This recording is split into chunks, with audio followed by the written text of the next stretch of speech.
Oh, yeah! What's going on, ladies and gentlemen? Welcome back to the Fringe. A lot has happened when it comes to scandals by Justin Trudeau. We've seen the Aga Khan, we've seen the Kielburgers, we've seen RCMP being compromised. We have seen the Emergencies Act being invoked when it was illegal and unnecessary. We've seen billion-dollar contracts being given out, but none have sickened me more than what is currently happening and what we currently have to talk about here on the channel. I'm just going to get straight to it. Pierre Poilievre tweeting out, Canadians are learning a man who allegedly dismembered somebody on video on behalf of ISIS immigrated to Canada on Trudeau's watch.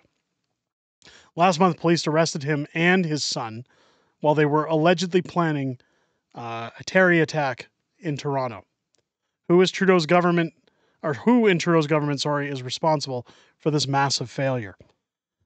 This is sickening and disgusting. You know, we talk about mass immigration. We talk about how it's a problem in this country. But this is why you have to vet who comes into this country. You know, we talk about people who get assaulted. We talk about people storming the streets and causing security risks for people because they're not vetted. This is why you vet people.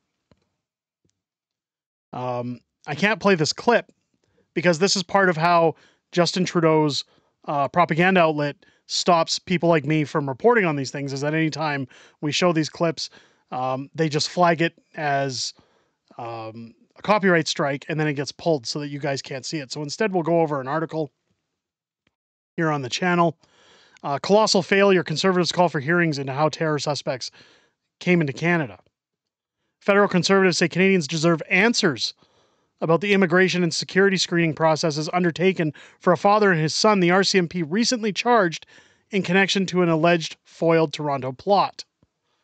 Stating that Canadians have a right to know what went wrong, Conservative House Leader Andrew Scheer called on the Bloc and NDP to support his party's push to recall the Commons Public Safety Committee for emergency hearings into the disturbing and shocking situation. This is a colossal failure of Trudeau's national security system, Scheer said in Ottawa on Tuesday, questioning how men with connections to terror organizations were able to enter Canada and receive citizenship. On July 28th, the RCMP arrested Ahmed Fouad Mustafa at the age of 62 and Mustafa El Didi, 26, in Richmond Hill, Ontario. The two, whom police said they understood to be Canadian citizens, were in the advanced stages of planning a serious, violent attack in Toronto. The pair are facing a series of terror-related charges, including conspiracy to commit murder for the benefit of, at the direction, or in association with the Islamic State.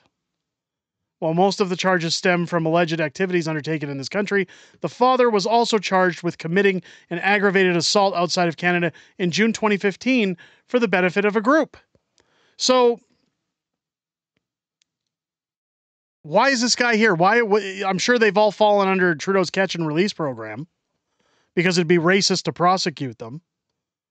Citing unnamed sources, Global News reported last week that the father immigrated to Canada after allegedly being filmed taking part in ISIS violence overseas, and that his son does not hold Canadian citizenship. CTV News had not independently verified this reporting. Scheer said he had not seen the video, but said it was unacceptable that the elder was able to secure Canadian citizenship despite his alleged previous ties to that organization. Both men made a brief court appearance last week where they denied the charges, but pleas were not entered. They are expected back in court on Wednesday. For Canadians to have confidence in our immigration system, we need to know that in every case, in every application, the due diligence and proper screening is done. Clearly, that was not done in this situation, Scheer said, and lives were almost lost. Could you imagine if this happened? It reflects so negatively over this country and its security that if we had a 9/11 style attack in Canada, because of Justin Trudeau's open border policy,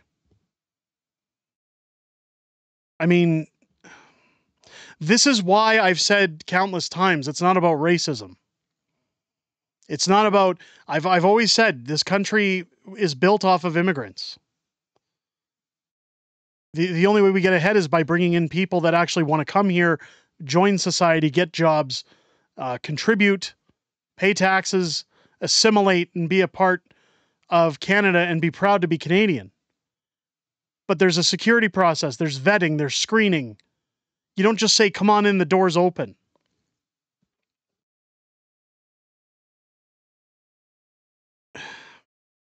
In the Conservatives' view, despite the active criminal investigation, it would be totally appropriate for federal agencies to reveal details of how these individuals gained entry into Canada. I'd sure like to know.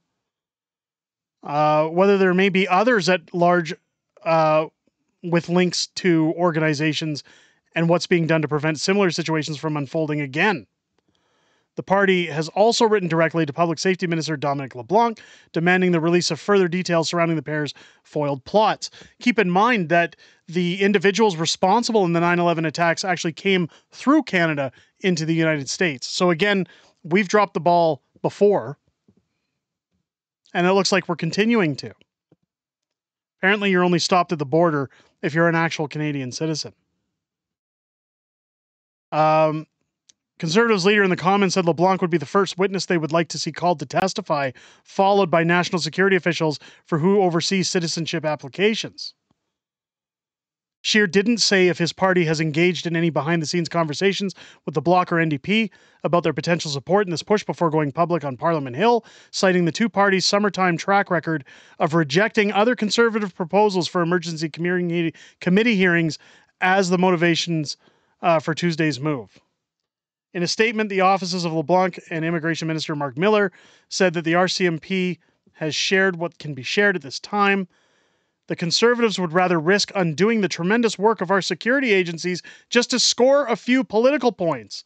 The people who work tirelessly to keep Canadians safe deserve better from their elected representatives, the statement said. So apparently, the Conservatives asking, how did these people get into Canada? How did we slightly avoid an attack? Is just scoring political points. Do you understand now why the Liberals have to go? Like they're saying, hey, it's a little oopsie.